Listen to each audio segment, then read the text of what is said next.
다음 주부터 휴가인데 한두 달 야근에 힘들게 살아서 휴가 때라도 잠잘 생각만으로도 행복한 1인입니다.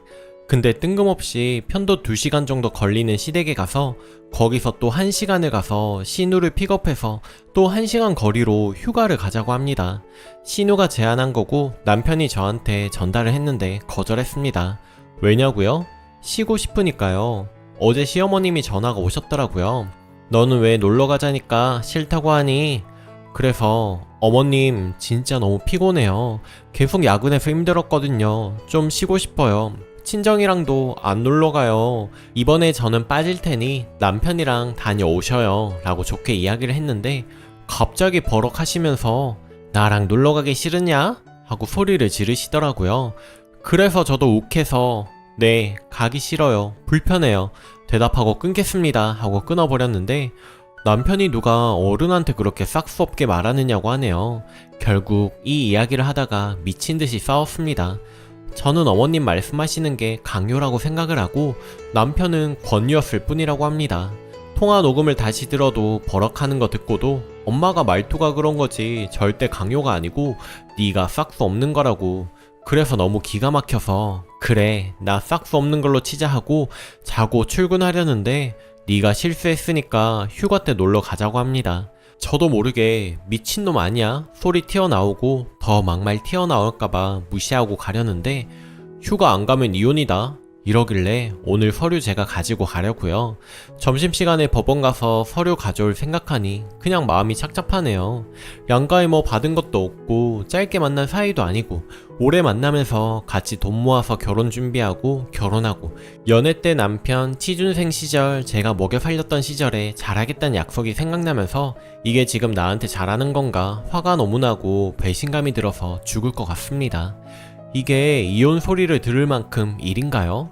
저 말 듣는 순간에 아 얘랑 살면 안 되겠다 팍 식은 그 느낌을 아시는 분 계실까요?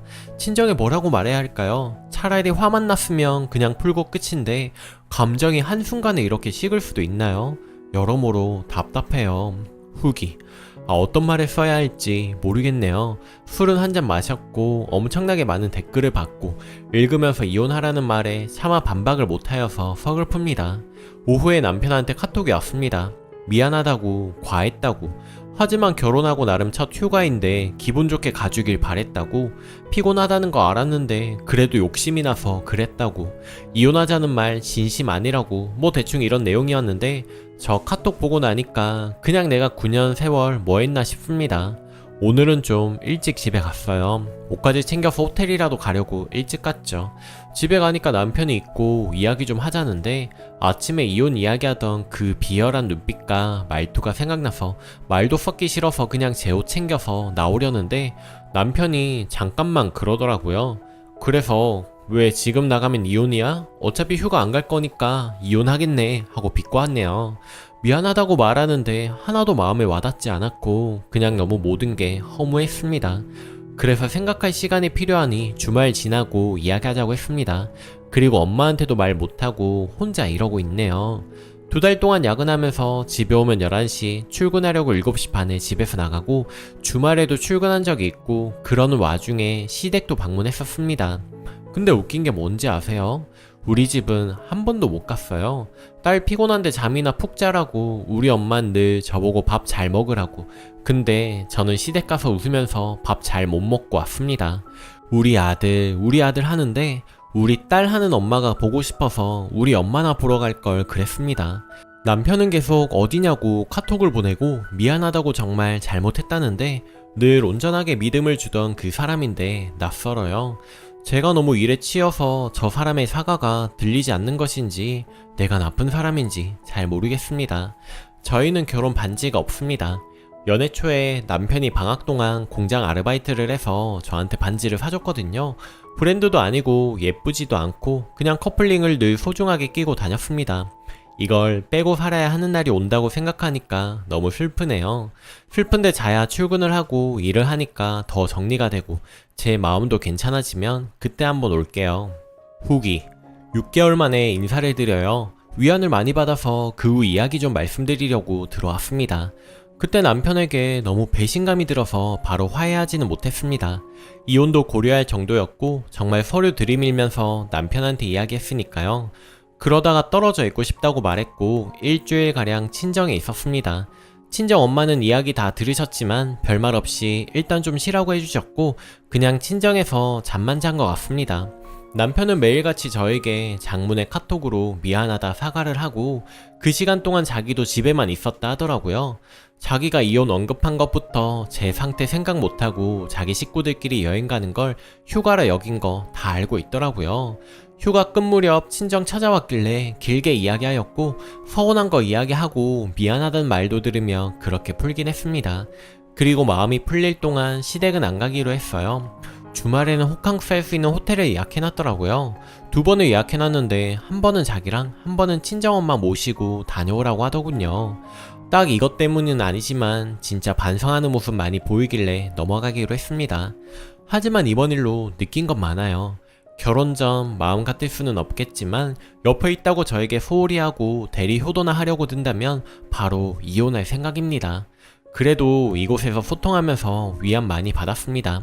정말 감사드려요. 댓글: 왜 아들이랑만 가는 게 싫을까요? 운전도 아들이 해야 하니까 내 아들 고생스러운 게 싫은 거겠죠.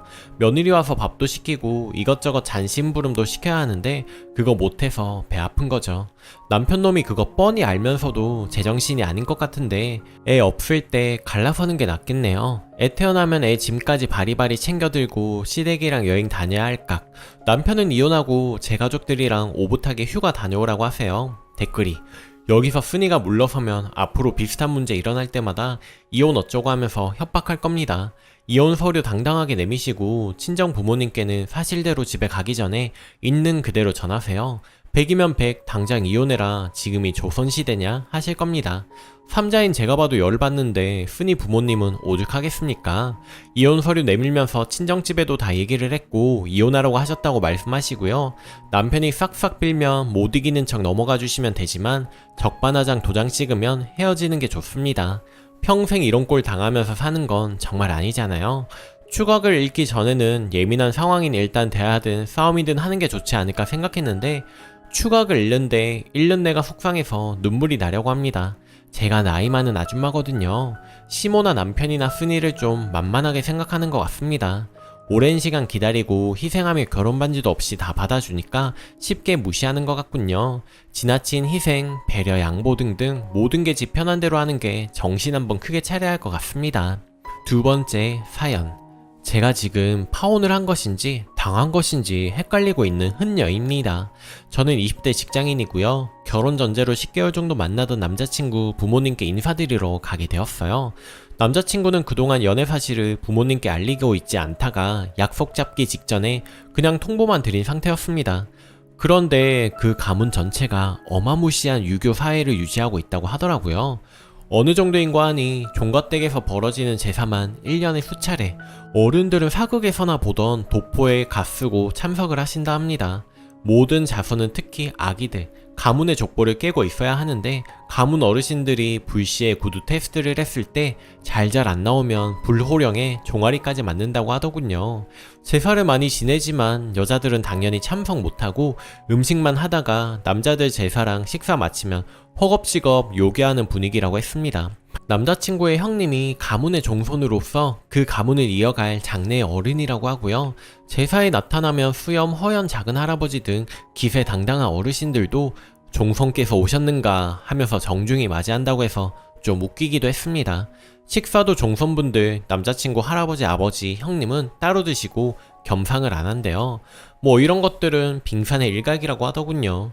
남친이 이런 사실을 미주알 고주알 털어놓는 건 그러한 집안을 끔찍히도 혐오하기 때문입니다. 다행히 남자친구는 외대에서 꽤 특수한 외국어를 전공한 덕분에 먼 나라 주재원으로 결정되어 저는 그런 어처구니 없는 꼴 당할 일은 없을 예정이었습니다. 좌우간 사정이 그렇다 보니 목마른 사람이 우물 판다고 난 생전 관심도 없던 우리 엄마 아빠 가문에 관해서 달달 외워야 했습니다. 남친 집안에 들어서자 영락없는 서당 훈장님과 조선 여인네께서 맞이해 주시더군요. 예상대로 우리 집 가문 내력부터 물으시더라고요. 아버님은 신 땡주씨 땡땡대 손이시고 어머님은 능구씨 땡땡대 손이십니다. 하고 다소곳이 말씀드렸죠.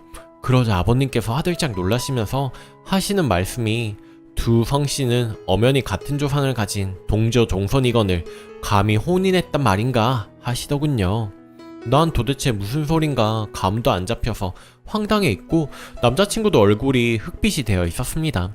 가까스로 정신을 다잡고 그런 걸 잘은 모르지만 동성동본도 아니시고 또 동성동본 불혼법도 없어진 지 오래라고 알고 있는데 그게 안 되는 건가요? 하자 안 되다 마다 그 두 가문은 본래 같은 뿌리로서 블라블라 또한 김땡땡 김씨와 김땡허 씨도 신라시대의 블라블라 무슨 말씀인지 하나도 이해가 안 됐지만 당신 가문의 내력뿐 아니라 남의 가문의 유래까지 저토록 해박하시다는 게 더 신기했네요.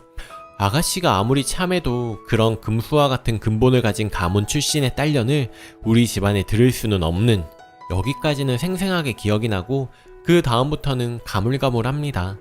그저 인사를 하는 둥 마는 둥 하고 도망치다시피 그 집을 뛰쳐나온 것 같습니다. 남친이 기절 초풍해서 잡았지만 소심한 내가 무슨 기운이 났는지 억세게 뿌리치고 바로 집으로 돌아와서 문 걸어 잠그고 휴대전화기도 꺼버렸습니다. 일주일 동안 남자친구는 난리 났지만 일체 접촉을 금하고 혼자서 곰곰이 생각하고 또 했습니다. 상대 부모님께서 우리 부모님을 금수라고 칭한 걸 차마 가족들에게 말할 수도 없고 친구들에게 상담해봤자 21세기에 이런 스토리가 아예 접수조차 안 될 것 같고 정말 저희 부모님은 결혼해선 안 될 분들이셨는지 그리고 그 사이에서 태어난 저는 금수 같은 땡이라는 소리를 들을 만큼 나쁜 건지 진짜로 알고 싶습니다. 후기 결론은 헤어졌습니다.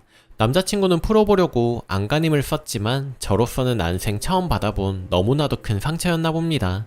이 충격을 벗어나는 것 자체에 엄청난 기간과 노력이 필요할 것 같다는 설득에 결국 수긍하더군요.